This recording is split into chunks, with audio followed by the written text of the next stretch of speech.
아마존, 그 이름 하나로 전 세계의 소비 패턴이 바뀌었다. 오늘날 우리는 클릭 한 번으로 모든 것을 주문하고 다음날 문 앞에서 그것을 받는다. 이런 세상은 불과 20년 전만 해도 상상하기 어려웠다. 그 중심에 바로 제프 베이조스가 세운 아마존이 있다. 아마존의 시작은 단순했다. 1994년 시애틀의 작은 차고에서 책을 파는 온라인 서점으로 출발했다. 하지만 베이조스는 처음부터 서점을 꿈꾼 게 아니었다. 그의 비전은 모든 것을 파는 회사였다. 즉, 인터넷을 기반으로 한 거대한 생태계를 만드는 것이었다.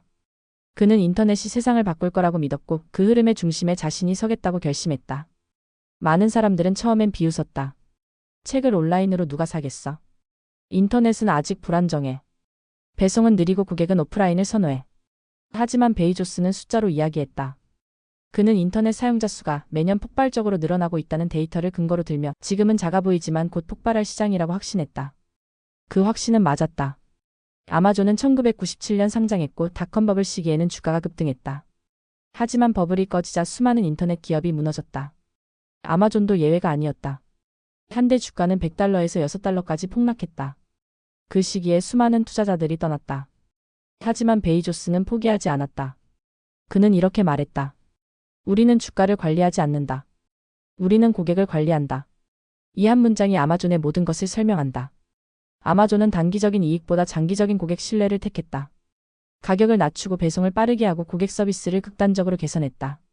이 모든 것이 즉시 수익을 내지 않았지만 결국은 브랜드 신뢰를 쌓았다. 결과적으로 고객들은 아마존을 습관처럼 이용하게 되었고 아마존은 온라인 쇼핑의 표준이 되었다. 2000년대 중반 아마존은 또 하나의 혁신을 시작한다. 바로 아마존 웹서비스 AWS다. 그 당시 대부분의 사람들은 아마존이 단순한 소매회사라고 생각했다. 하지만 베이조스는 클라우드 시대를 예견했다. 우리는 서버를 빌려주는 사업을 해야 한다. 이 말은 당시엔 이해받지 못했다. 서버를 빌려주는 게 무슨 사업이야? 라는 반응이 대부분이었다. 그러나 오늘날 AWS는 아마존 전체 이익의 절반 이상을 차지한다. 이익률은 30%를 넘고 전 세계 클라우드 시장의 30% 이상을 점유한다. 다시 말해 아마존의 진짜 돈줄은 쇼핑이 아니라 기술이다. 그 이후에도 아마존은 멈추지 않았다. 프라임 멤버십, 킨들, 알렉사, 홀푸드 인수, 프라임 비디오까지. 모든 것이 고객 생태계를 확장하기 위한 전략이었다. 아마존의 목표는 단순히 제품을 파는 게 아니다. 고객이 하루 중 단 한 번이라도 아마존을 떠올리게 만드는 것이다. 그렇게 고객의 생활 속으로 완전히 들어간다. 한 번 들어가면 빠져나오기 힘든 생태계. 그게 바로 아마존의 힘이다. 투자자의 시선으로 보면 아마존은 놀라운 복리의 사례다. 상장 당시 아마존 주식을 $1000만 투자했다면 오늘날 그 가치는 수백만 달러에 이른다. 하지만 그 길은 결코 평탄하지 않았다. 20년 동안 주가는 수십 번 급락했다. 한때는 90% 가까이 폭락하기도 했다. 그럼에도 불구하고 장기 보유한 사람들은 결국 승자가 되었다. 그들이 믿은 건 단기 실적이 아니라 기업의 방향성이었다. 아마존은 늘 미래를 먼저 본다. 이익이 나지 않아도 미래 시장을 선점하기 위해 돈을 쏟는다. 이것이 바로 베이조스 방식이다. 그는 이렇게 말했다.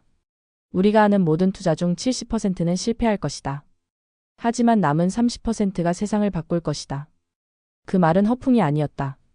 AWS, 프라임, 알렉사, 올그 30% 안에 있었다. 그렇다면 지금 아마존은 어떤 국면에 있을까? 한때 고성장주였던 아마존은 이제 거대한 공룡이 되었다.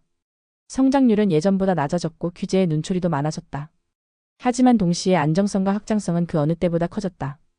AI, 로보틱스, 헬스케어, 물류 자동화, 광고 비즈니스까지. 아마존은 여전히 다음 시대를 준비 중이다. 특히 AI와 로봇 기술은 아마존 물류 시스템의 심장을 바꾸고 있다. 창고에서 로봇이 움직이고 AI가 재고를 예측하고 드론이 배송하는 시대는 이미 시작됐다. 투자자 입장에서 중요한 건 단기 이익이 아니라 시간의 복리다. 아마존은 여전히 매출의 상당 부분을 재투자한다. 즉 단기 주가가 오르지 않아도 내부 가치는 계속 쌓인다. 10년 뒤 지금의 아마존을 되돌아봤을 때 그때가 매수 기회였구나라고 말할 가능성이 높다. 이건 단순한 낙관이 아니라 역사적 패턴이다. 모든 위대한 기업은 성장 정체기에서 체질을 바꾸며 더 크게 도약했다. 마이크로소프트가 그랬고 애플이 그랬다. 그리고 지금 그 자리에 아마존이 있다. 장기 투자란 결국 인내의 싸움이다. 시장이 흔들릴 때 대부분의 사람은 공포에 휩싸인다. 하지만 진짜 부자는 그때 미소 짓는다. 왜냐면 그들은 시간이 자기 편이라는 걸 알기 때문이다.